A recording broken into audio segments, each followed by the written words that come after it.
Hello and welcome to Comics Catchup, where I read comics and catch you up on them.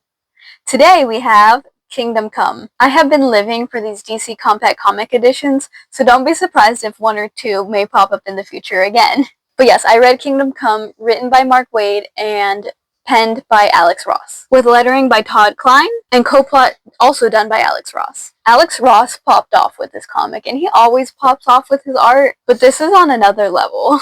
To be fair, I have only read a few of Alex Ross's work, but his variant covers always go hard as well. It works perfectly for the story being shown here as well. In a world where the younger superheroes have kind of taken over, and they are not doing as great of a work as the older superheroes used to do. The older superheroes have kind of stayed out of it because they have gotten backlash in the past about how they're saving people, and the new guard of superheroes are kind of just like, and the older superheroes kind of didn't like that, and they did good just to do good, just to be good people. I just love flipping through and looking at Alex Ross's art. It's honestly just beautiful. The story itself is good too. I was hooked. I could not put it down. I could not wait to see what happened next. It is very interesting. I think I vibe a lot with stories where the main character is not a superhero themselves. They're just kind of normal, regular people. I talk about my favorite Superman story a lot, Superman Smashes the Klan. I think the genius of it is that we don't follow Superman as a main character. He comes in sometimes as the main character, but the main characters are definitively the children. And then also with Kingdom Come, the main characters aren't the superheroes. It's this guy that is made to witness everything, and then in the end he gives his judgment of what he thinks should happen. Specifically, he's a pastor, and that's important because we see pastors as kind of like they know everything, and it's kind of important to show, hey, he doesn't know everything. He's just kind of witnessing this as the rest of us are, not really sure who to condone, which side is the right side. And it makes for a very fascinating and interesting story. Then we have the League itself. We are used to Batman and Superman working together, so in this story when they're not, it's like, oh, this is a different type of story. You know what I mean? Where it's like, where we kind of have to find out why they're so diametrically opposed this time around and how that's navigated. The first time we see Superman in this story is very important because we see him as Clark Kent in Kansas, and we slowly learn that Kansas was taken out, which is devastating. I can see why in this story Superman went into retirement, because to have your home be wiped out twice in one lifetime, that'd be enough to send me into retirement too. I would be done. I would be absolutely done. The fact that he comes back into the fray at all is a wonder. Speaking of, Wonder Woman basically brings him back into the fray. And I think that's such an interesting relationship when they have them as friends. I like Wonder Woman and Superman as friends. For those that do not know the story and don't want it spoiled for them, go read it right now. There's a reason why it's such an iconic story, and I do have to preface this with saying you kind of have to know, not the politics of what was going on at the time, but you do have to know that this is a response to kind of like the nihilistic viewpoint that comics were having at the time, where superheroes were kind of dark and edgy and they do kill. And this is kind of the response to that. Like, yes, things can seem dark and like you've lost all hope, but there is still time and there are still ways to get back to goodness, essentially, and being a good person, and what it means to be a superhero in a world that doesn't quite know how to feel about them.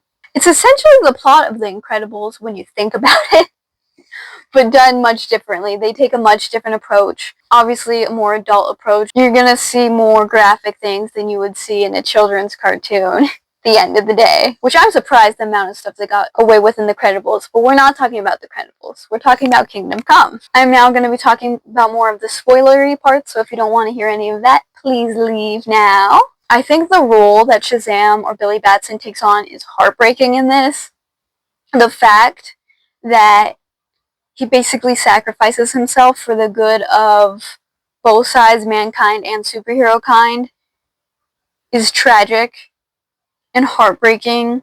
That entire scene where Superman's trying to save him really hurts my heart. I will say, I loved this comic, but the one thing that I hate in any comic, I do not like Superman and Wonder Woman as a relationship. I really don't care if you're the greatest comic ever. I will harp on you if you have Superman and Wonder Woman in a relationship. Yes, it does work for this universe. Kind of. Lois Lane is dead by this point, and so Superman is kind of like. And while it's not the focal point of the story, Superman is kind of looking for someone to rely on a bit. So Wonder Woman kind of fits that role as a take charge woman. Like, she's very. Clark in general is very into strong, powerful women. So it makes sense that they would eventually find each other with Lois Lane being dead and gone. I don't like the relationship just because, one, it only ever happens if Lois Lane is dead. And two, they just kind of, it just seems like writers are like, oh yeah, they have the same personality and they kind of look the same, so Clark Kent would fall in love with Wonder Woman.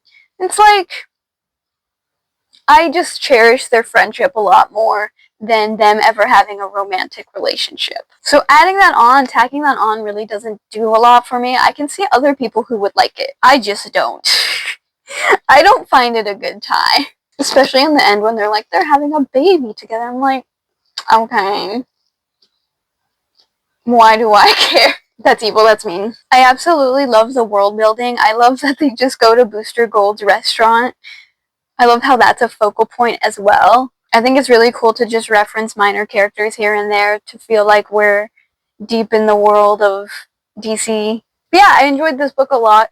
Alex Ross's art elevates it to a whole other level, ethereal, because everything in this book feels important because of his art. Every single pivotal moment in this book feels even more important because of Alex Ross's art. Every single high-stakes situation is taken to another level because it looks like I'm looking at every single high-stakes situation is brought into so much detail by his art that it feels like I'm just strolling through a museum, honestly, and looking at these figures with such reverence because essentially the story is humans seeing these superheroes as gods amongst men. And eventually that leads to the humans wanting to turn their backs on superheroes because it's just like, who regulates this? Who takes control of these situations? But the entire story is wonderful, and I enjoy that it's so easy to obtain.